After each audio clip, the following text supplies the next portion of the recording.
study group. Welcome. So you're on the phone line, and I'm also trying to record on the live. So bear with me.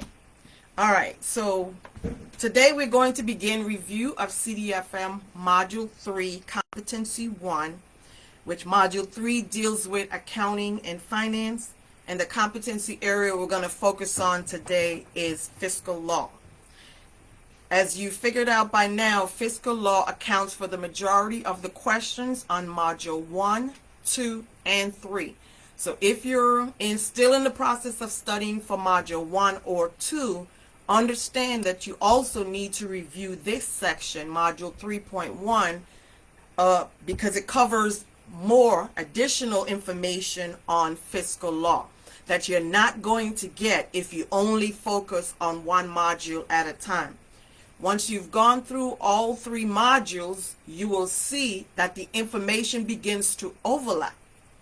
So it's important for you, even though you might be studying for one module, it's important for you to skim through and look at the other sections to see if any of the information is covered in that section.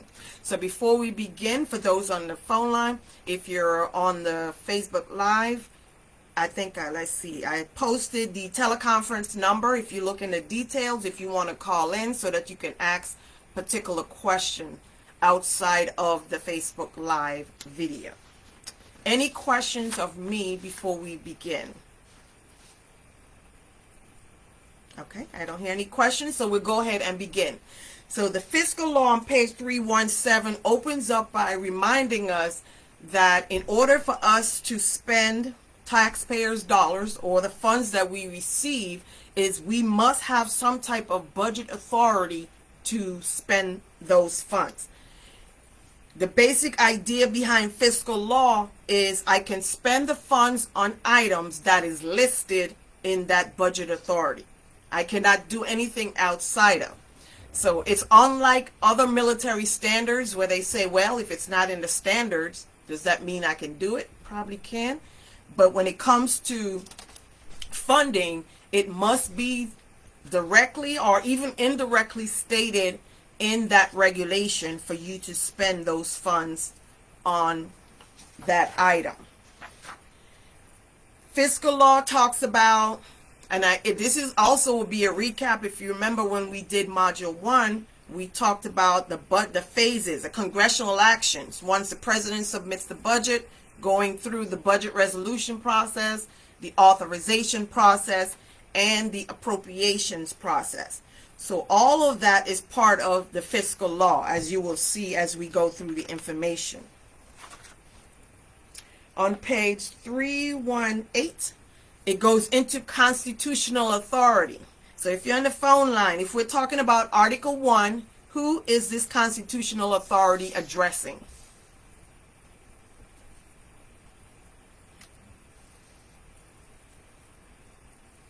You said Congress, right? So that's true. Congressional action. Congress is anything dealing with Article 1, Article 2, and Article 3. Legislative, executive, judicial. Article 1, Article 2, Article 3. So immediately when I look at page 318 and they say Article 1, Section 7, 8, and 9, I already know they're talking to the legislative branch, Congress. So it says Article 1, Section 7 empowers the Congress to pass bills, raise revenue, and we covered this in Module 1 a few weeks ago. Article 1, Section 8, Congress can collect taxes.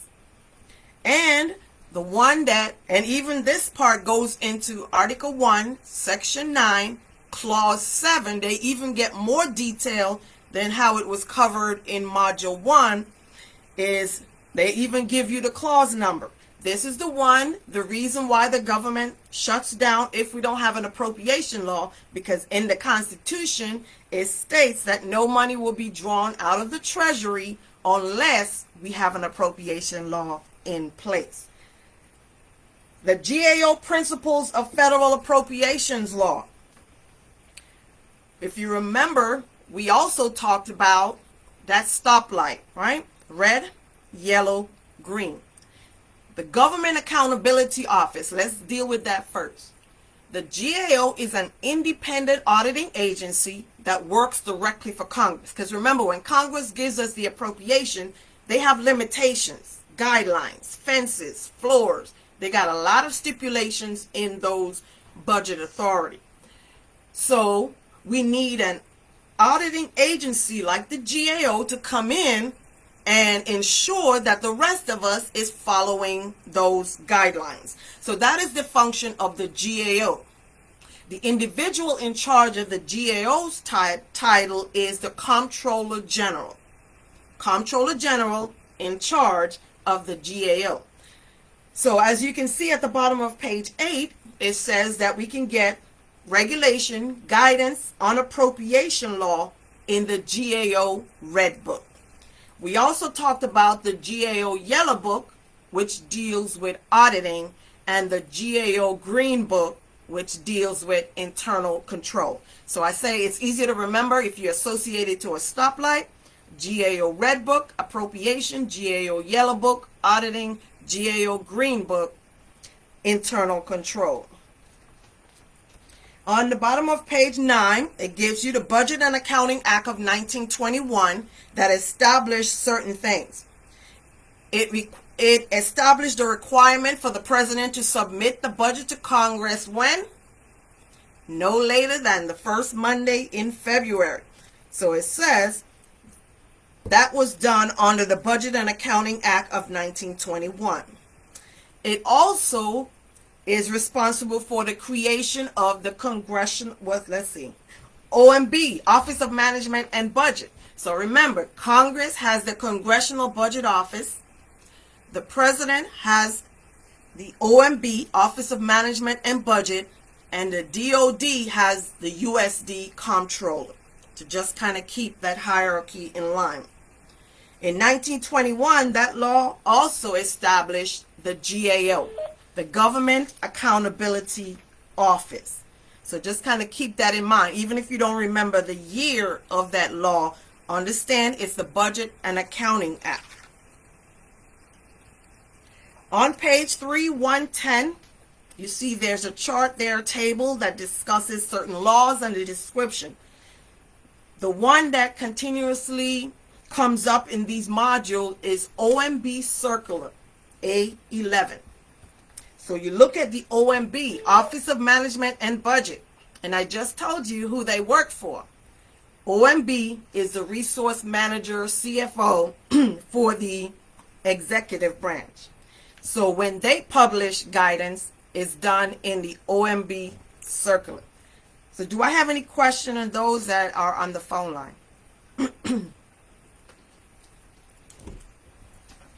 All right, moving along. So OMB Circular A11 typically deals with budget information. On page 11, sources of authority. So you typically hear the term fiduciary liability or fiduciary certifier versus pecuniary certifier. Fiduciary is typically the certifier that's verifying that you're using the correct appropriated funds. You're supposed to use O&M, procurement, Milcon. Yes, that's correct. Pecuniary certifier is usually the one that certifies the disbursement amount, the one that's actually going to certify the payment, such as a disbursing officer. And you should understand that, especially as a pecuniary certifier, you are held liable. We are held liable to pay back that money if there's any fraud, waste, abuse involved in that process. So we have to be very careful. Hence the reason we have to understand the appropriations. We, as meaning financial managers, need to understand the appropriations for ourselves as we're paying things. We cannot rely on the supervisor, the commander, who tell us, I want you to buy this with this fund. Is we need to make sure we're using the right funding, because we are the one that's going to be held liable to make those payments. So do I have any questions for those that are on the phone line? I will pause for a few seconds to see if we have any questions.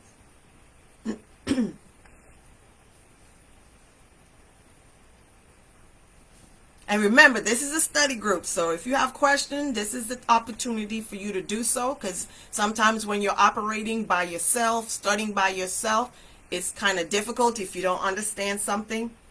So you can ask questions here on the teleconference line. All right, so let's look at availability of funds. Every appropriation has a specific purpose, specific time frame, and it's for a specific amount. We are limited to those guidelines. So we're going to be looking at the 31 U.S. Code, and we typically just say ADA violation. Someone committed an ADA violation, but understanding which ADA violation. For this exam, you have to know the difference. Are they violating time?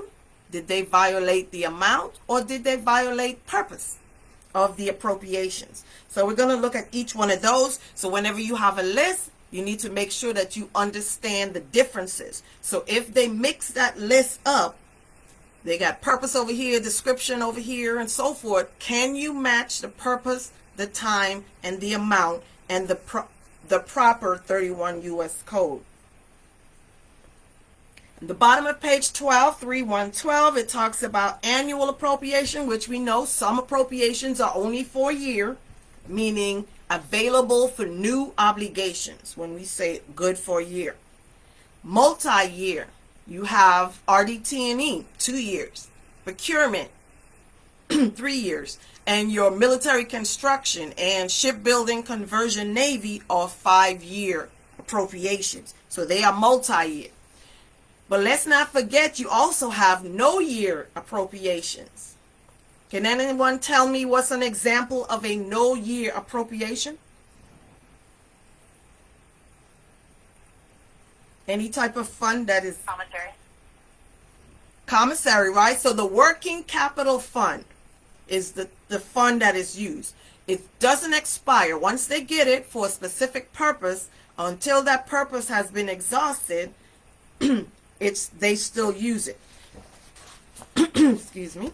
So the no year, and the example that was given was the commissary.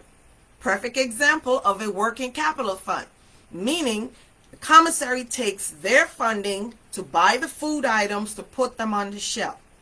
Based on how much it costs the commissary to put them on the shelf, they have to charge certain prices. So if you notice, you can go to the commissary one time, the price is this way. The next time you go back, they're higher or lower. The reason for that is a working capital fund cannot, the goal is not to make a profit. The goal is to break even. So they have to continuously change their price. Unlike on the civilian sector, their goal is to make money off of you. So they might continuously raise their prices so that they'll charge you more to cover their costs. All right, let's see what else we got. All right, so purpose begins on page 19. Hold on. Maybe if I put my glasses on. 13. 3.1.13. All right, 31 U.S. Code 1301, Chapter 13, Paragraph 1. Appropriation shall be applied only to the object for which the appropriations were made, except as otherwise prohibited or provided by law. Specific purpose. And when you look at the purpose of, when you're trying to buy something and you're trying to figure out if you're using the right appropriation, you have to consider certain authorities. On page 14, it goes into some examples of general operating expenses. The next page goes into the specific purpose authority. Again, we talked about Authorization Act, Appropriation Act. Those are laws. And then you have the CG decision. Remember earlier, a few minutes ago, I told you, Comptroller General, CG. So whenever you see CG in the study guide, it is not Commanding General. It's the Comptroller General, which is the title of the individual in charge of the GAO. So they also provide guidance. There's some logical tests that must be done, and I read something somewhere where this 3-part test is going to be changed, but for study purposes, you got to study what's in the current study guide until they send the updates. So on page 16, it goes into the necessary expense doctrine. When you're looking at the purpose of an appropriation, you got to look at the logical relationship. The reading of that appropriation is what I'm trying to buy. Can I read it somewhere in that appropriation? Did Congress say, nope, you can't make this purchase at all? So it's already prohibited by law. So I can't even entertain that thought. Or is it funded elsewhere? Can you order it through your supply system versus getting a contract?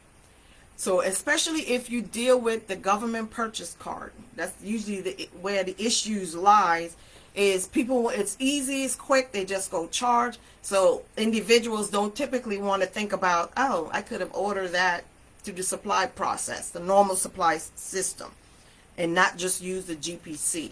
So you have to be very careful with that. So purpose, 31 U.S. Code 1301, you look at the necessary expense doctrine and apply those tests. Page 17 begins the time. Purpose, time, and amount. Purpose, 31 U.S. Code 1301. Time, 1502. What I'm doing, I'll keep being repetitive because that's only how you remember things, is you have to keep repeating it. As you move on, you recall the information that you've already learned or discussed. So as mentioned, every appropriation has a specific time. 31 U.S. Code 1502, you can read through it. I'm not going to read through it for you.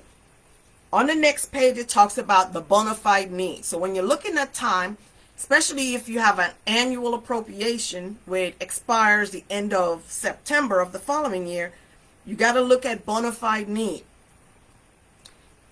The typical saying behind the bona fide need, excuse me, I was trying to swallow, is current year needs, you're supposed to use current dollars.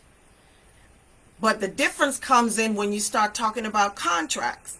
Because on the next page, it talks about severable contracts or services versus non-severable.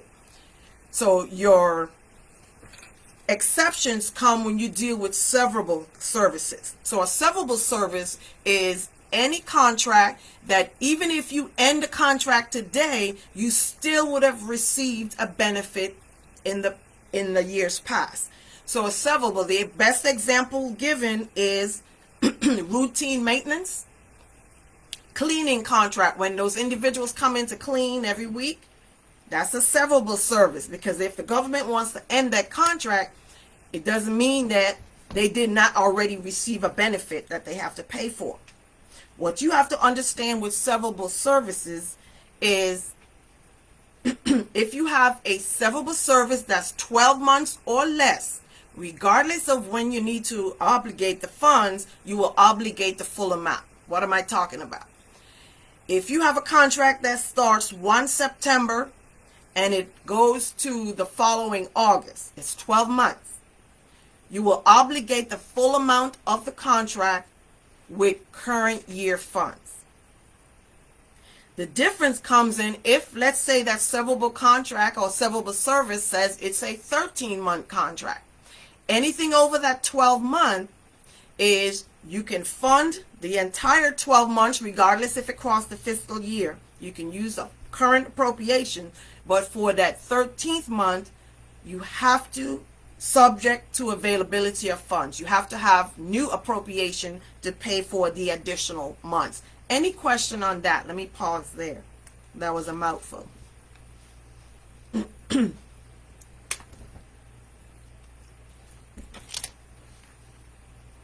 All right, so that's severable.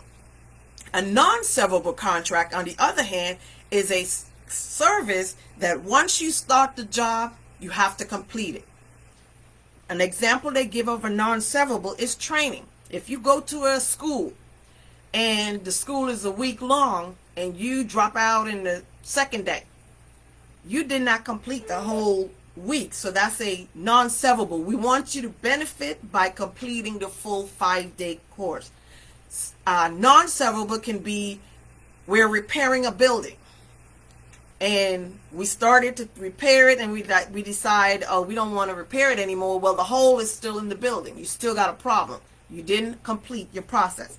So non-severable means that you have to pay the full amount of whatever it costs that contractor to do the job and incomplete.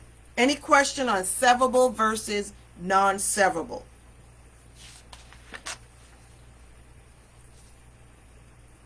All right, my phone line's kind of quiet on me.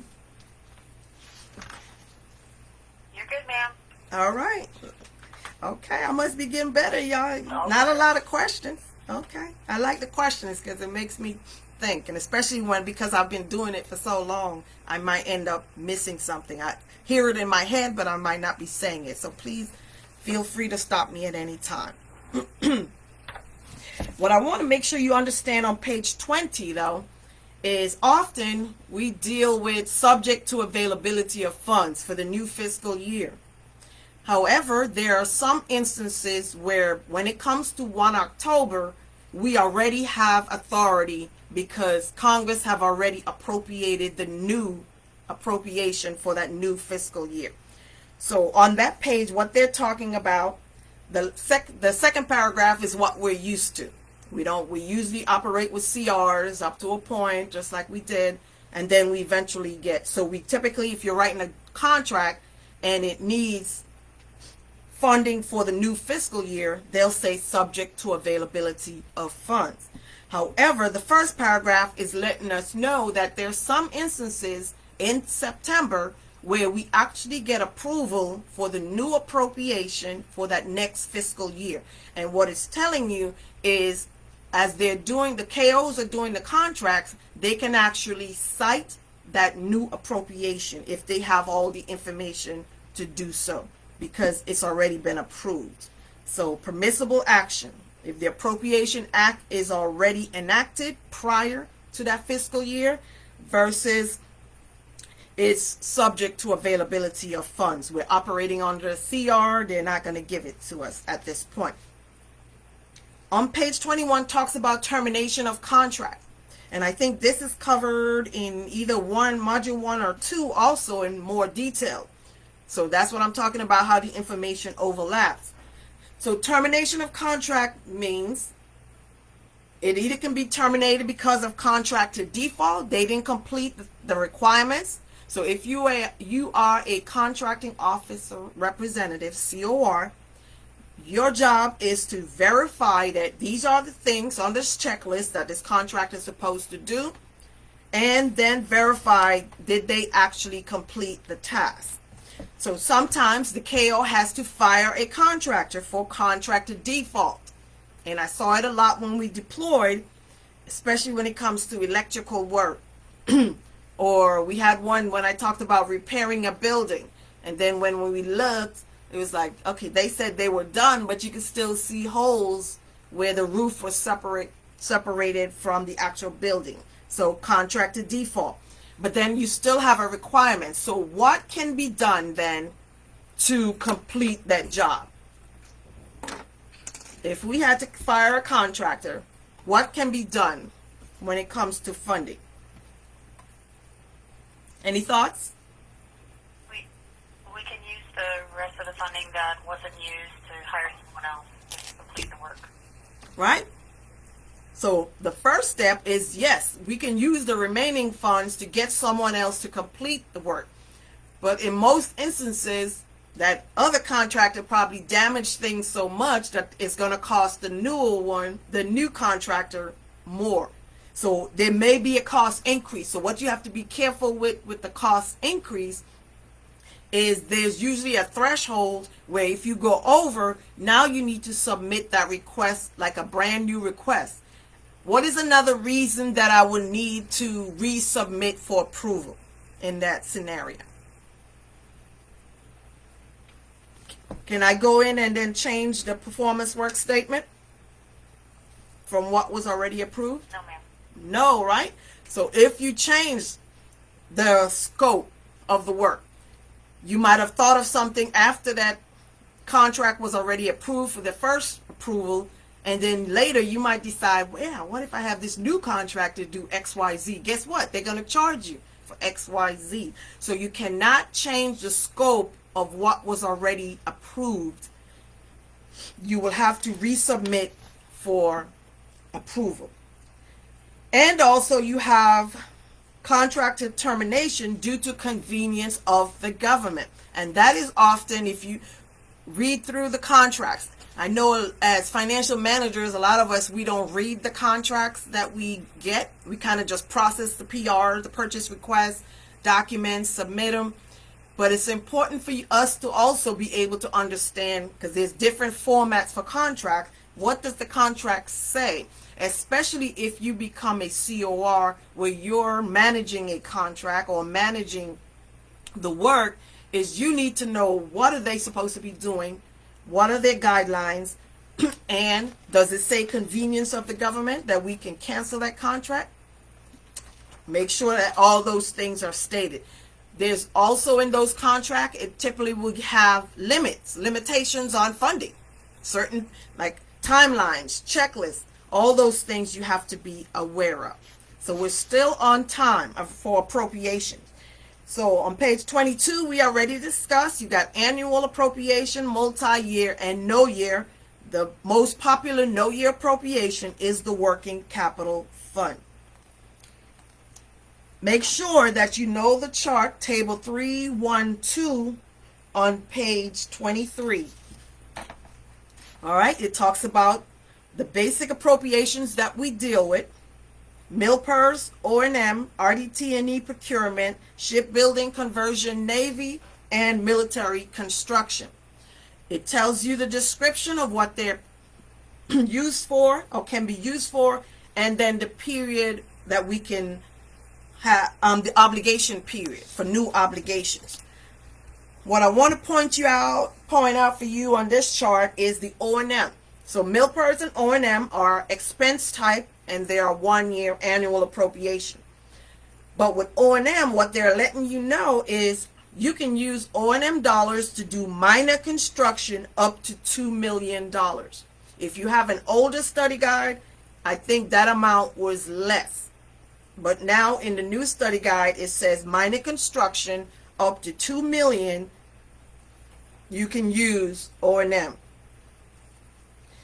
The other bullet under that says purchase of items with investment. That's procurement. If you have to procure things and it costs less than $250,000, you can use O&M dollars to do so. So those are the two things I want to point out with O&M.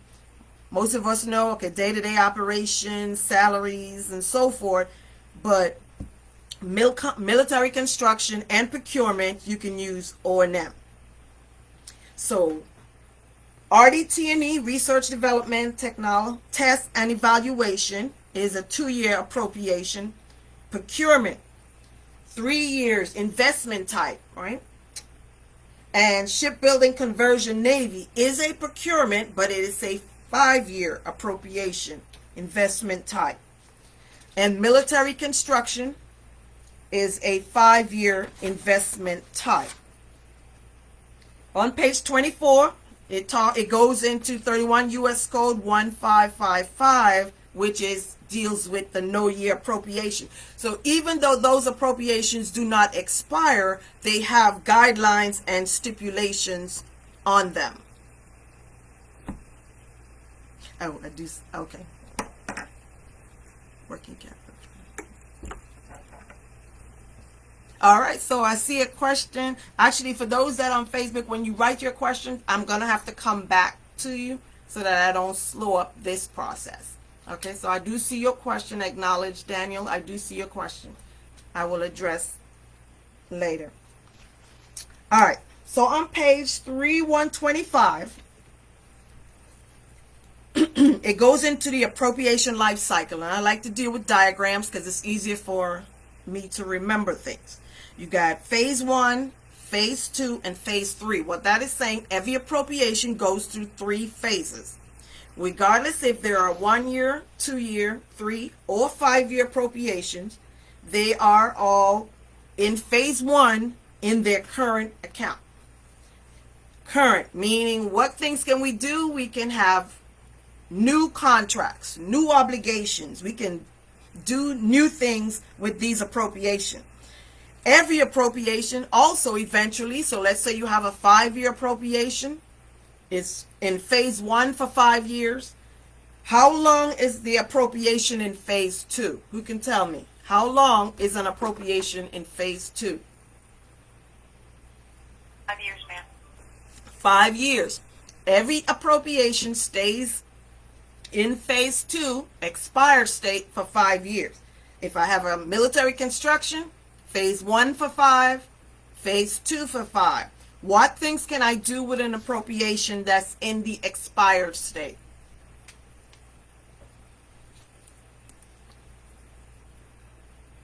Anyone? You can pay invoices and you can make adjustments on decrease or increase. All right, so we can pay invoices, we can make adjustments, increase, decrease, but we cannot make any new contract, because I do have individuals that we service, and they always come back, okay, so I have $5 million left in FY 2020. Can I use it? No, not for a new contract. It has to be a contract that was already established, a MIPR, a whatever that transaction was, had to have been created in that current year. And then when it's expired, then you can make adjustments to that. But you cannot use expired funds to pay for new things. Or can you? Let's look at phase 3. Phase 3 is when that appropriation is actually closed or canceled. What happens to those funds when those appropriations are closed, canceled? We're closing out what, FY 17? I think we're closing out. They're taken back to the Treasury for miscellaneous. All right. So when when the appropriation comes to that closed state. So back to my Milcon. Milcon was phase 1 for 5, phase 2 for another 5, so that's 10 years. And on that 11th year, those funds are often returned, not often, they are returned to the miscellaneous receipts account in the Treasury. However, we do get invoices that show up. So if I receive a small invoice for something that I should have paid out of that Milcon funding, can I pay it out of current funds? Yes, you can pay 1% of whatever invoice, whatever contract is similar to the one that you had before. That is correct. Yes, if you get an invoice on an account that is closed, canceled, once it goes back to the Treasury, you can't touch it. However, if you look on page 3127, that second paragraph talks about the 1% requirement. But that is stating based on 31 U.S. Code that's given, you can spend up to 1% of current appropriation, the same type that you would have used then, up to 1%. It may be a funding that you have a lot of excess. So you might be able to use current funds to do so. So that deals, all of that was on the time.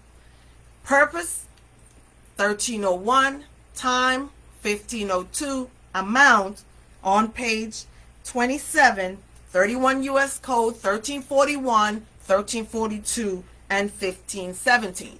So what you need to understand here, okay, what is covered in 41, 42, and 1517?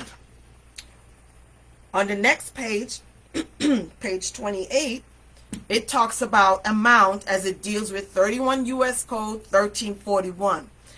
And when you read through that, what that is saying is you can't spend more appropriation than you have. What is the funding called when it gets down to our level? Is it called an appropriation? What is the term used when it gets down to us from the DOD? I'm kind of switching things around a little bit to make you think. Is it called an appropriation? Is that what you get from your hire? You get an allotment. Everybody should say that, because they're always like, we don't have enough allotment. Like, okay. All right. So a violation of the appropriation would tell you, and I'll show you in a minute, it typically tells you, okay, I must be talking to the OMB. They violate appropriation.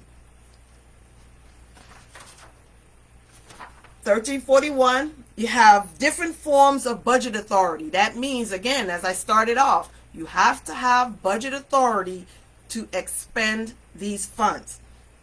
You can either get it through the appropriations, contract authority, borrowing authority. Even for us to borrow funding, there's an authority for that. Offsetting receipts, loan, and loan guarantee. So make sure you know, whenever you have a list of things, you need to know what the list is, because if you see it again and it says which one is not a form of budget authority, if you know what right looks like, you'll be able to pick out the one that doesn't match. So review that. Concept of earmarking on the next page. I'm not going to go into much detail other than saying this is what we talked about the limitations that Congress can place on these appropriations. So we said 31 U.S. Code 1341 deals with violating the appropriations. Page 31 deals with voluntary services. Amount.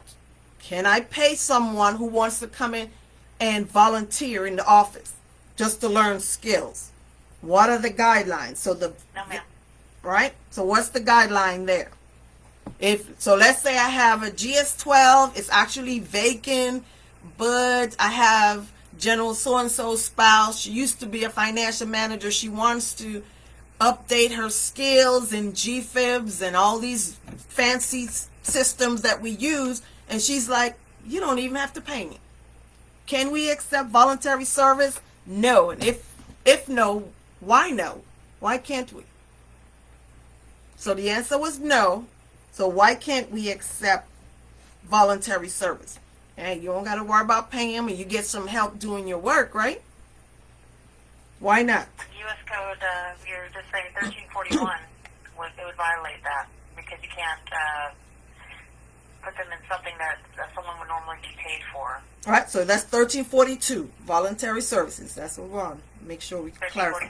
Yes, ma'am. So 1342 deals with voluntary service. If you read the bullet, it says, if the compensation for a position is fixed by law, then an appointee may not agree to serve without compensation.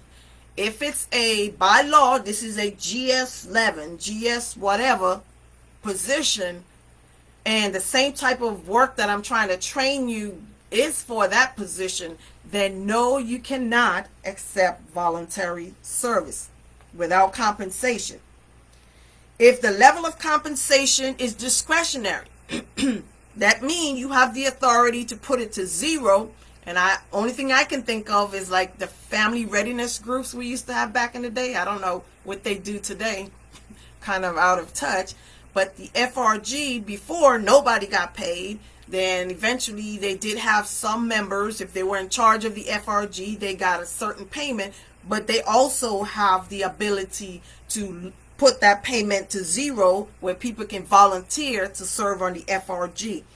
So only if you have the authority to put that compensation to zero, then you're able to accept services. A service offered clearly and distinctly as gratuitous with a proper record. So you do have agencies that already have the authority to operate with voluntary services, and they gave you a few examples: Red Cross, Candy Stripers, museum volunteers. So those are examples of organizations that already have the statutory authority to accept volunteers. So that was 31 U.S. Code 1342. The next one is, or the last amount violation can be done with the apportionment. All right, who could tell me what's the apportionment document? Agencies submit apportionment document to OMB once the appropriation has been approved. What is the number for the appropriation document?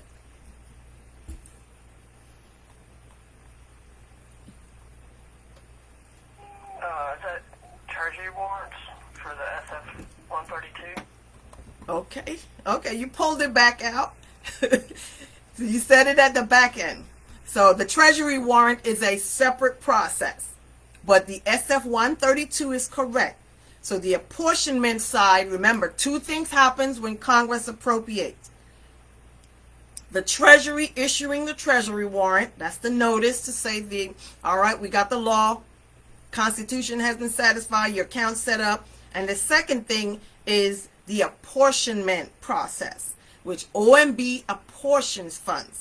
And how that looks is the agencies submit, DOD will submit an SF-132 saying, hey, Congress appropriated the money, says DOD is supposed to get $3 million, please send me my $3 million. I don't know why they have to do it that way since they already know, but that's the process. So SF-132 is submitted. Then that's within 10 days. Then how long does OMB have to issue the apportionment? For those who are 30 days, right? For those who are here with Module 1, we just covered this a few weeks ago. So apportionment. So I bring all that up to say on page 32. So automatically when they start saying 31 U.S. Code 1517, understand 1517 deals with apportionment. Meaning you can't spend more than you receive for your apportionment or before you receive it and so forth. So on page 33, I'm going to jump there because they have the funding flow, kind of repeating what I just stated. Appropriation. Congress appropriates. Who apportions funds? OMB. OMB apportions. Who issues allotment as it relates to us? OSD, right? Or DOD or USD Comptroller. So as you're talking funding, that's why earlier I gave you the OMB and the USD Comptroller. So whenever you hear the term apportionment, you should know, okay, who apportions? OMB apportion. Then the next level down is an allotment. DOD gets their apportionment and they issue allotments to the rest of us. A new term that's mentioned at the bottom of that chart is outlay. Outlay is the same thing as disbursement. However, you will not, I don't think you will see disbursement used in the way that we typically will use it. Outlay is the term that you need to know.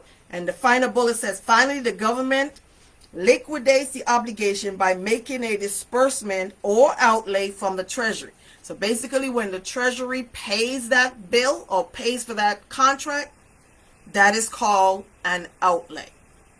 Any question on the funding flow?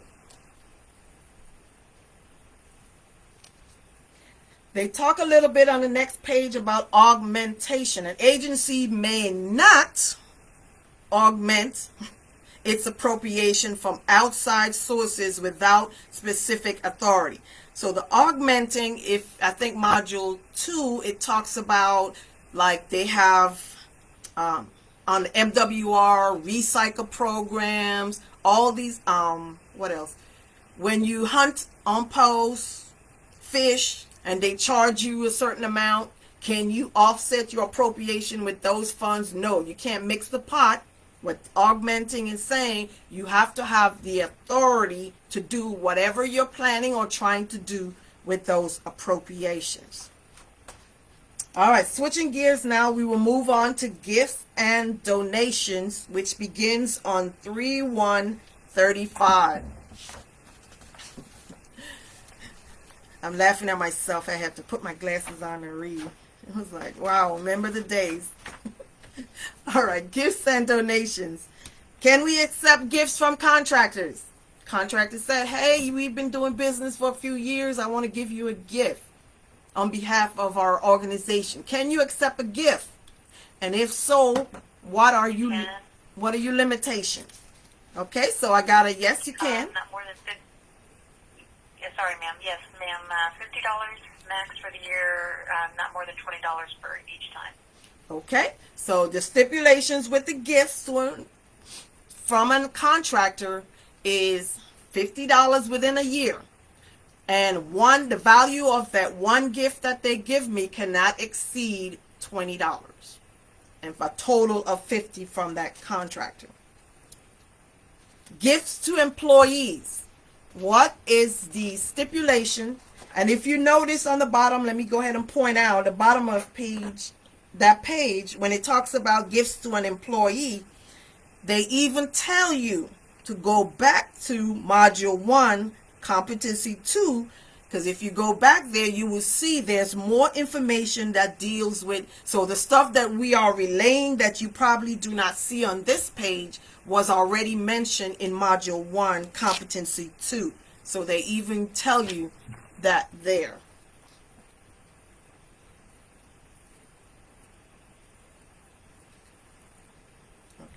My son is trying to call me. All right, let's see. Gets to employee. All right, so employee. Go ahead. What was the $20 rule? So the $20 was if I can accept a gift from a contractor. Let's say they give me a pen. The value of that pen cannot exceed $20. Let's say that same contractor wants to come back and give me another pen. And let's say that pen is now $30. Can I accept it? It meets the $50 within the year, but can I accept that second pen? That's $30.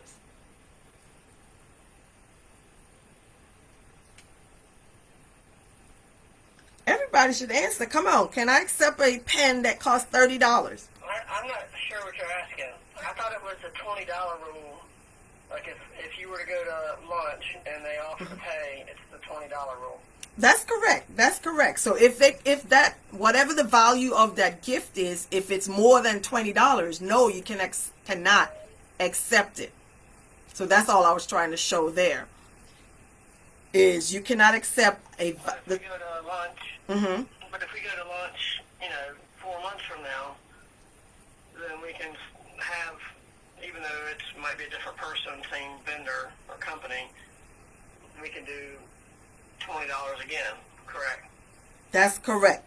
As long as within that year, the total value of what you accept is not over $50.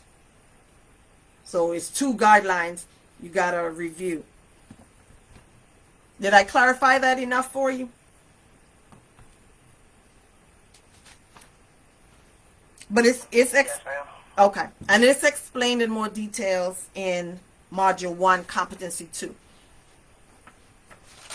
Okay, all right. And page 36 goes into penalties for violating Antideficiency Act. Those rules, purpose, time, or amount, can either be administrative or criminal. Administrative can be, okay, we're going to take you out of that position, or we're going to counsel you, we're going to write you up without pay, removed from office. Criminal, if there's some criminal actions tied to it, can be a $5,000 fine or 2 years imprisonment, or a combination of both.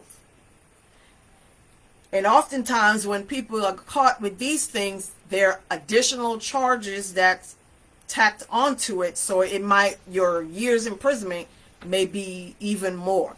But for basic ADA violation, so that is why when you have your commanders and leaders pressuring you, I can't even say it, to make a payment, you got to make sure that you're doing the right thing, because your name is going to be the one on that ADA violation, not that commander. They might sign and say, yeah, but most of them, they're not going to say that they know anything about it.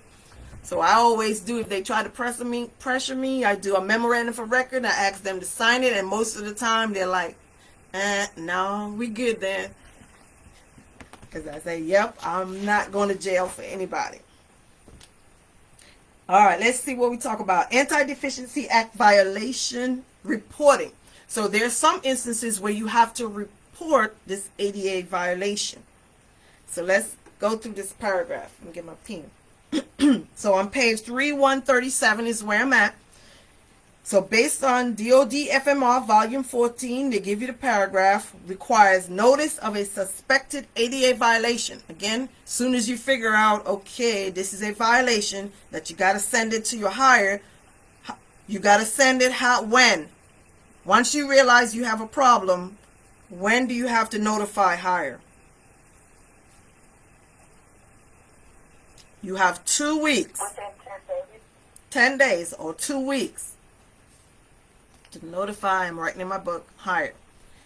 So you have 2 weeks to notify hire. Factors such as mistake, right? I made a mistake. People make mistakes, right? Ain't nobody want to hear that when it comes to these funds. So they're saying even if it's a mistake or you press an extra zero or something, that it does not eliminate us from being reported. And then if you read the end of that paragraph, it says the preliminary review must be completed within 4 months from that initial date of discovery. So 4 months. If you have an older study guide, it probably says something different, because I think I remember it's saying something different here. So 4 months from the date of discovery, you must complete that initial review. Again, it's just you could say an investigation on what happened, why it happened, and often you have to say what you're going to do to make sure it doesn't happen again. ADA relief. Based on this, it says there's no private right of action for declaratory, mandatory, or injunctive relief under the ADA. Who could tell me what happens once they submit a person for an ADA violation? How far up does that notification go? Anybody know?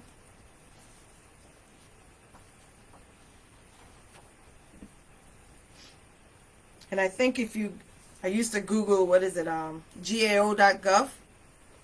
And on GAO.gov, and I think you could search for ADA violations.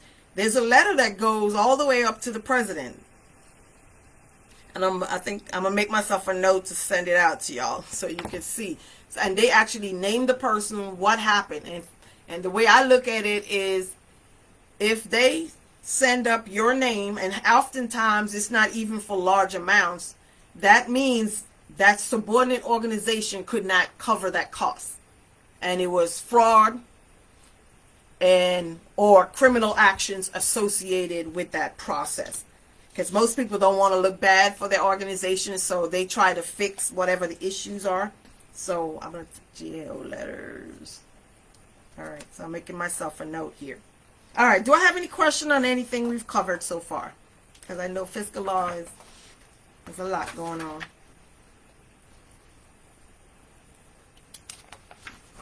All right, moving along. All right, so what do we need to obligate funds? What type of documents do we need to obligate funds? Name some of them for me.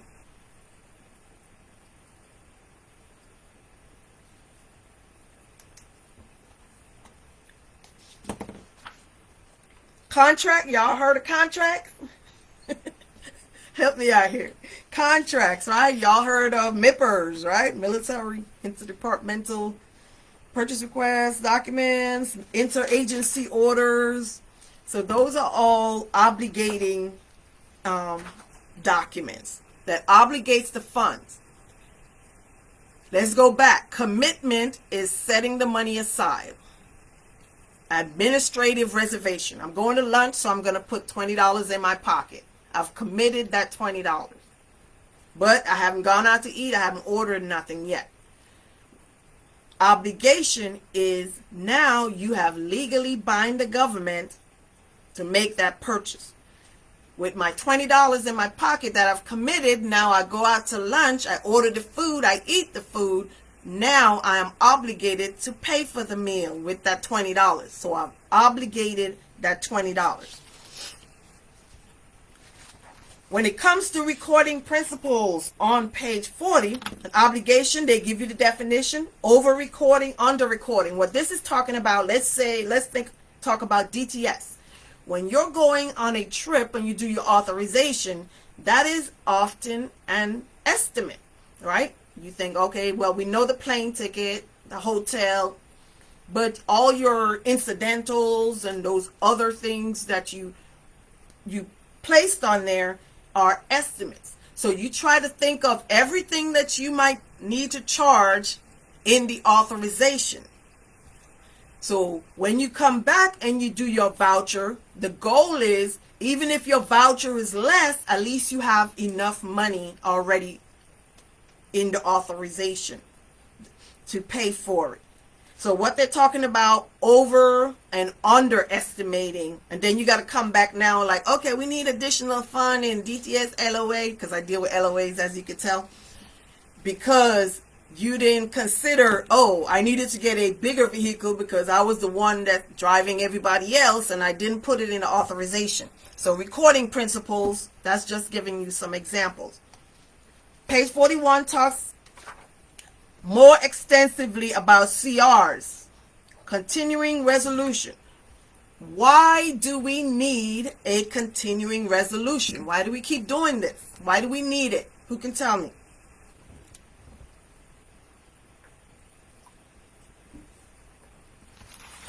Without, so the government doesn't shut down. So the government doesn't shut down. So why would the government shut down if I don't have a CR then? Why would the government shut down? Okay. Well, if there is an appropriation before new fiscal year, they can draw money from the Treasury, which means the federal employees cannot work because it violates the law.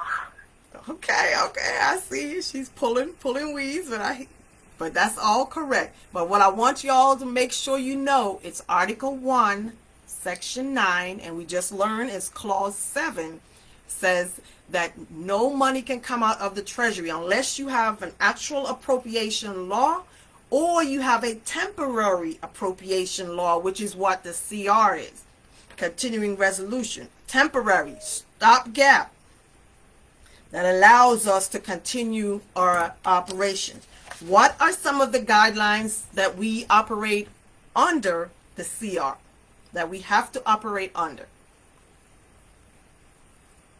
So, no new contract, right, with this CR. What else are we limited to when we operate under CR? So it's either written on the page, and I'm just trying to go with what your knowledge is. We just came out of a CR. So what are some of the things you tried to do and you couldn't do because of the CR? Anyone would like to share?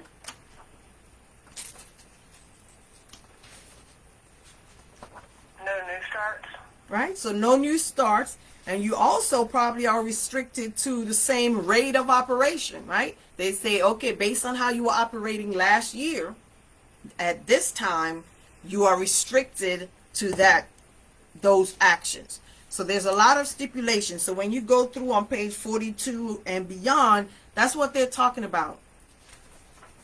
The different restrictions under this CR, continuing resolution.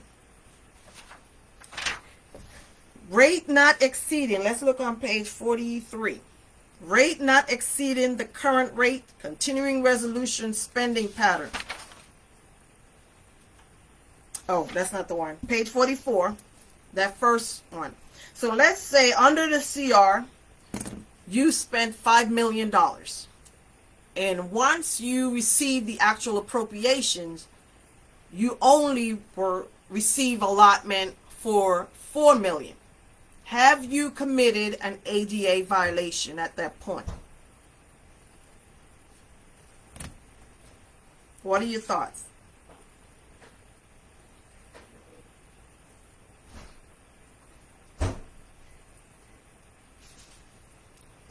Have you committed an ADA violation? No, you have not, because you're operating under the rules of the CR for that particular timeline, that particular time frame, same rate of operation.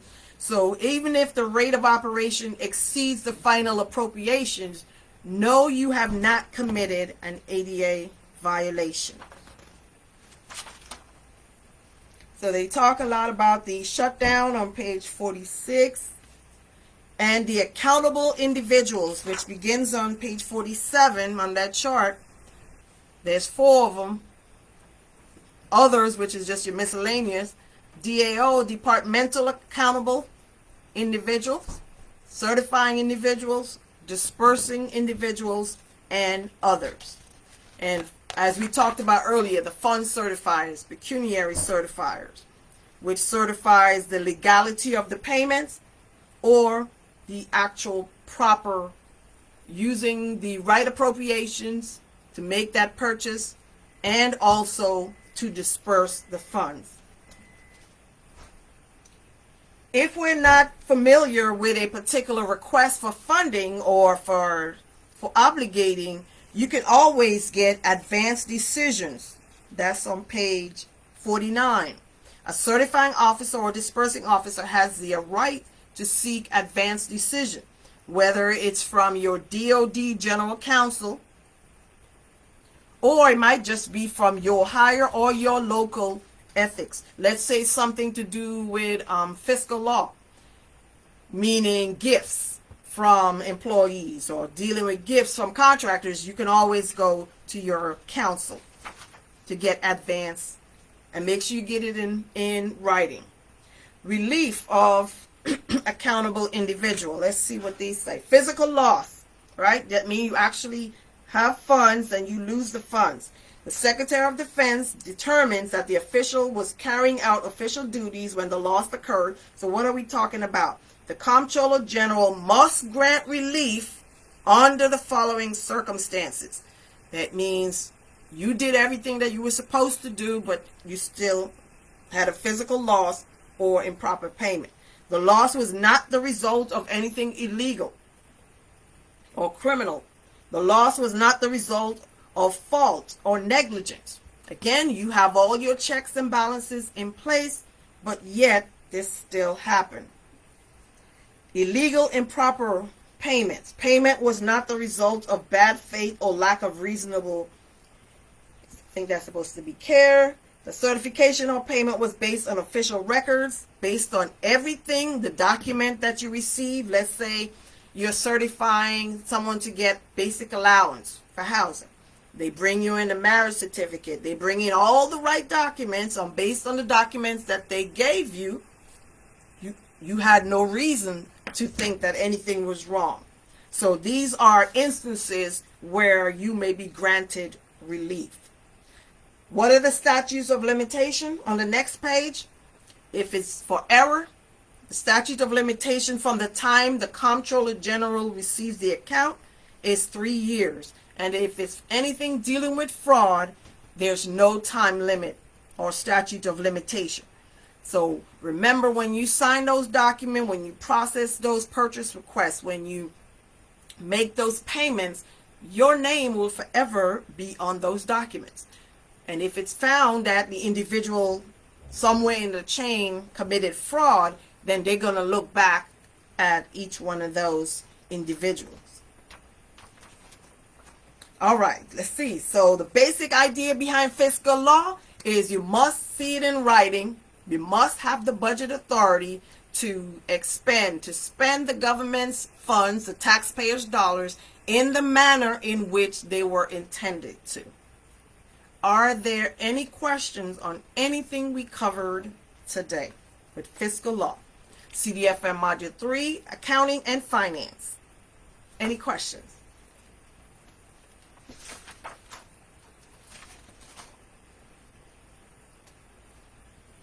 Okay, I hear crickets. All right, what I want to point you out, one more thing. This fiscal law terms begin on page 52. But on page 53, if you look around the middle of that page, I want to point you out to 41 U.S. Code 6301, which deals with the Feed and Forage Act. The reason I point that out, because I always get feedback that people have seen it somewhere else. So make sure you know what the Feed and Forage Act. And basically what it is under this authority, it gives the DOD the ability to spend more. So it's mainly, and it tells you, let me read exactly what it says.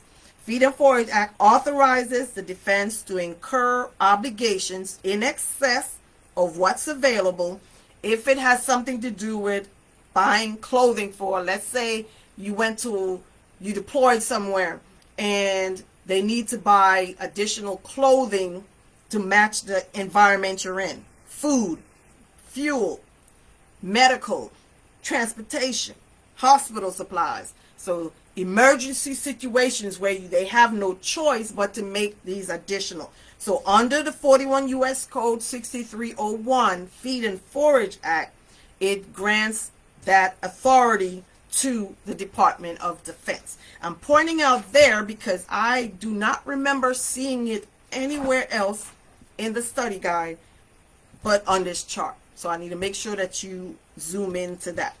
Everything else we've already covered in some extent.